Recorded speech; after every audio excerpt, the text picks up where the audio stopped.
अस्सलाम वालेकुम दोस्तों, कैसे हैं आप सब। उम्मीद करता हूँ खैरियत से हो। आप देख रहे हैं एजे इलेक्ट्रिक यूट्यूब चैनल और मेरा नाम है आमिर।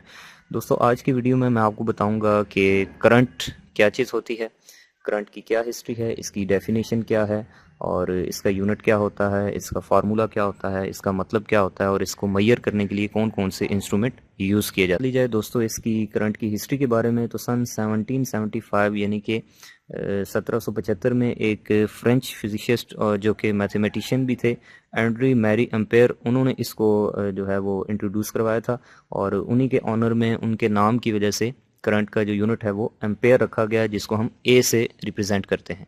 और ओहम लॉ के अकॉर्डिंगली करंट का जो फार्मूला बनता है वो बनता है I is equal to V divided by R। यानी कि किसी भी सर्किट के अंदर अगर आप रेजिस्टेंस को वोल्टेज से डिवाइड कर दें तो वो सर्किट की करंट निकल आती है। दोस्तों, अगर आपने मेरी पिछली वीडियो देखी हो जो कि मैंने वोल्टेज के ऊपर बनाई थी, जिसका लिंक मैंने डिस्क्रिप्शन के अंदर भी दिया है, आप वहां से देख सकते हैं।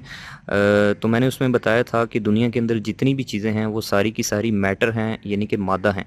और मैटर वो चीज़ होती है जिसका कोई भी वज़न हो, कोई वेट हो या फिर जो कोई जगह गिरे। तो ये मेरे पास जैसे एक ये कॉपर के कंडक्टर हैं, एक इलेक्ट्रिक वायर है और इन कंडक्टर्स के अंदर फ्री इलेक्ट्रॉन्स पाए जाते हैं, जिनको हम नेगेटिव चार्ज भी कह सकते हैं। तो जो फोर्स उनको चलाती है, उनको मूव करती है, पुश देती है, उसको हम वोल्टेज कहते हैं और वो इलेक्ट्रॉन्स की बाहमी रिपल्शन फोर्स की फॉर्म में होती है। और जब उस फोर्स की वजह से वो इलेक्ट्रॉन्स चलने लग पड़ते हैं, इन कंडक्टर्स के अंदर मूव करते हैं, तो उनके चलने को, उनके बहाव को या फिर फ्लो को हम करंट कहते हैं। तो करंट का जो लफ्ज़ी मतलब होता है वो होता है फ्लो या फिर बहाव। तो इसका फार्मूला दोस्तों ये होता है कि I is equal to Q divided by T। यहाँ पे T जो है वो टाइम को शो कर रहा है, Q जो है वो चार्ज को शो कर रहा है और I फॉर इंटेंसिटी। तो इंटेंसिटी का लफ्ज़ दोस्तों इसमें बड़ा इंपॉर्टेंट है। तो इसकी डेफिनेशन इस फार्मूला के अकॉर्डिंग दोस्तों ये बनती है कि जब यूनिट टाइम में चार्जेस किसी भी कंडक्टर के अंदर फुल इंटेंसिटी यानी कि शिद्दत के साथ फ्लो करते हैं तो उसको हम करंट कहते हैं। और यही वजह है दोस्तों कि हम करंट को हमेशा I से रिप्रेजेंट करते हैं, C से रिप्रेजेंट नहीं करते, क्योंकि करंट के अंदर जो बेसिक चीज़ होती है वो होती है इंटेंसिटी। यानी कि जब इलेक्ट्रॉन्स इंटेंसिटी के साथ, शिद्दत के साथ फ्लो करेंगे तो फिर हम इसको करंट कहेंगे। तो इसकी सबसे सिंपल मिसाल दोस्तों मैं आपको ये दूंगा कि फॉर एग्जांपल फ़र्ज़ कर लें कि एक सड़क है जिसके अंदर एक गाड़ी खड़ी हुई है जिसके अंदर पेट्रोल नहीं है। इलेक्ट्रिकल की ज़ुबान में आप यूं फ़र्ज़ कर लें कि ये एक कंडक्टर है जिसके अंदर एक फ्री इलेक्ट्रॉन खड़ा हुआ है और ये जो बंदा है इसने इस गाड़ी को पुश करना है, धक्का लगाना है और यहाँ से मूव करके यहाँ पे लेके आना है। तो दोस्तों, जब ये बंदा इस गाड़ी को पुश करेगा, मूव करेगा और फोर्स लगाएगा, तो वो जो फोर्स लगेगी उसको हम कहते हैं वोल्टेज। और जब इस फोर्स की वजह से ये गाड़ी चलने लग पड़ेगी तो इसके फ्लो को, इसके चलने को हम कहेंगे करंट। और जब ये गाड़ी इस स्पीड ब्रेकर के ऊपर पहुंचेगी तो यहाँ पे इस आदमी को ज़्यादा फोर्स लगानी पड़ेगी, ज़्यादा ताकत इसकी खर्च होगी, तो उसको कहते हैं हम वोल्टेज ड्रॉप। तो ये जो स्पीड ब्रेकर है ये एज ए रेजिस्टेंस काम करेगा। यूँ हम करंट, वोल्टेज और रेजिस्टेंस के फिनोमेना को समझ सकते हैं। मेजरिंग इंस्ट्रूमेंट की बात की जाए दोस्तों, तो करंट के लिए जो मेजरिंग इंस्ट्रूमेंट इस्तेमाल होता है उसको हम कहते हैं एम्पेयर मीटर। और ये दो तरह के होते हैं, कुछ एसी एम्पेयर मीटर होते हैं और कुछ डीसी एम्पेयर मीटर होते हैं। अगर आपने डीसी करंट मेजर करनी हो तो उसके लिए डीसी एम्पेयर मीटर यूज़ होता है और एसी करनी हो तो उसके लिए एसी एम्पेयर मीटर यूज़ होता है। फर्दर इनकी आगे मज़ीद दो टाइप्स होती हैं। कुछ जो होते हैं वो एनालॉग एम्पेयर मीटर होते हैं और कुछ जो होते हैं वो डिजिटल, यानी कि डिजिट्स की शक्ल में जो है वो करंट को शो करते हैं।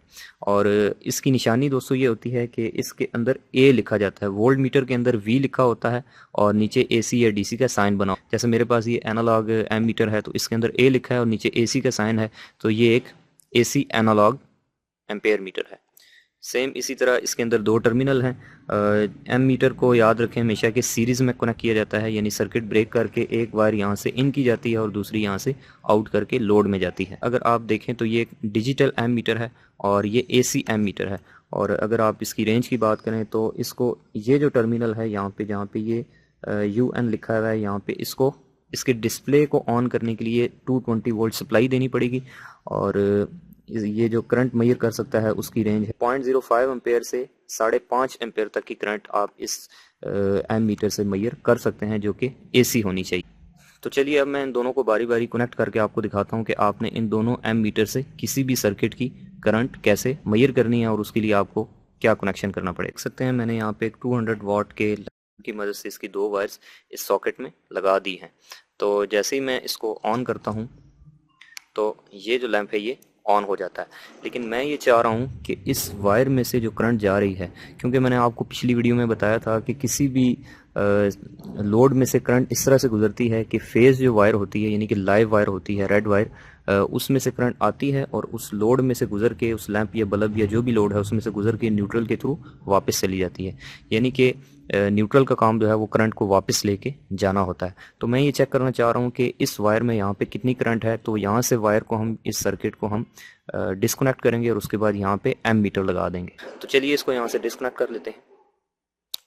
अब डिस्कनेक्ट करने का ये मतलब नहीं है कि आपने जब भी करंट मेजर करनी होगी तो आप उस वायर को काटेंगे और उसके बाद उसको मेजर करेंगे, बल्कि इसका मतलब ये है कि आप कहीं से भी डिस्कनेक्ट कर सकते हैं। आप यहाँ से भी इसको उतार के एम मीटर में लगा सकते हैं। चलिए मैं यहाँ पे अब इस एम मीटर को यहाँ पे कनेक्ट कर लेता हूँ। तो इसको कनेक्ट करने का दोस्तों तरीका ये है कि आपने इसको सीरीज में लगाना है, यानी कि एक साइड इसकी यहाँ पे लगा देनी है और दूसरी साइड यहाँ पे लगा देनी है। तो चलिए अब इसको ऑन करके देख लेते हैं और देखते हैं कि ये जो लैंप है ये कितनी करंट ले रहा है।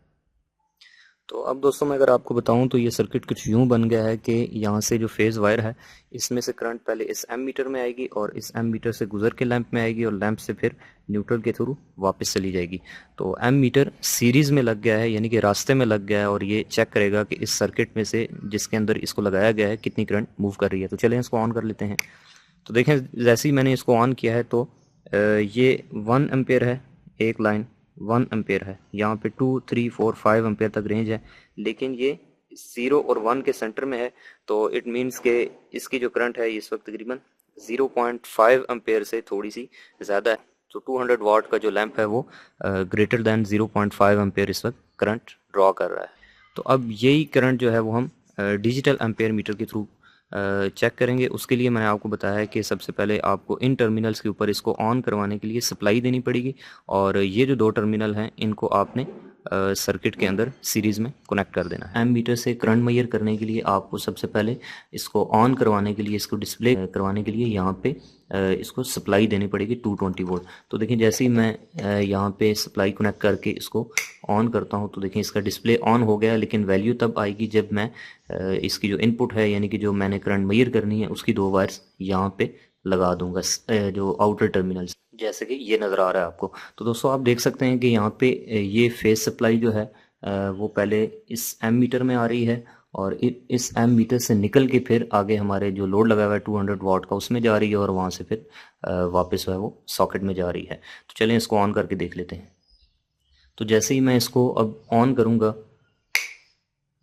तो आप ये देखें ये लैंप ऑन हो गया है और इस वक्त ये करंट शो कर रहा है 0.860, यानी कि 200 वाट का जो लैंप है वो इस वक्त 0.86 एम्पेयर एसी करंट जो है वो ले रहा है। इसके अलावा दोस्तों अगर आप यही करंट जो है वो डिजिटल मल्टीमीटर से मेजर करना चाहें तो ये जो दो टर्मिनल आपने इस जगह पे लगाए हैं, यही दो टर्मिनल अगर आप डिजिटल मल्टीमीटर में लगा दें तो आप यही करंट मल्टीमीटर से भी चेक कर सकते हैं। चलिए मैं आपको वो भी करके दिखाता हूँ। तो दोस्तों मल्टीमीटर से करंट कैसे मेजर करते हैं इसके लिए मैंने मल्टीमीटर के ऊपर अलग से वीडियो बनाई, जो कि आप डिस्क्रिप्शन बॉक्स में लिंक दिया है उसमें जाके देख सकते हैं।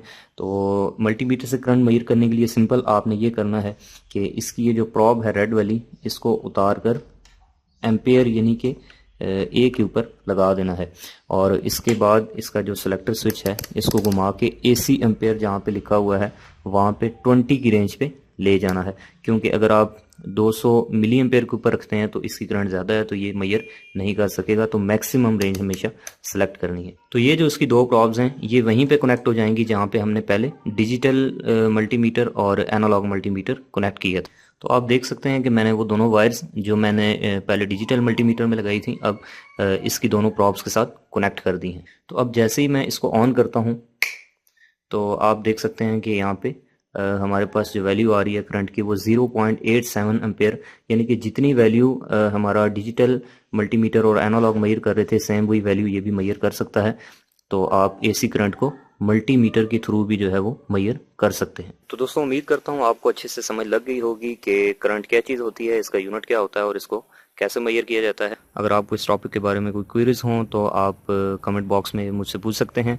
अगर आपको ये वीडियो पसंद आई है तो इसको लाइक करें, अपने दोस्तों के साथ शेयर करें और मज़ीद अच्छी अच्छी वीडियोज़ के लिए मेरे चैनल को सब्सक्राइब करें।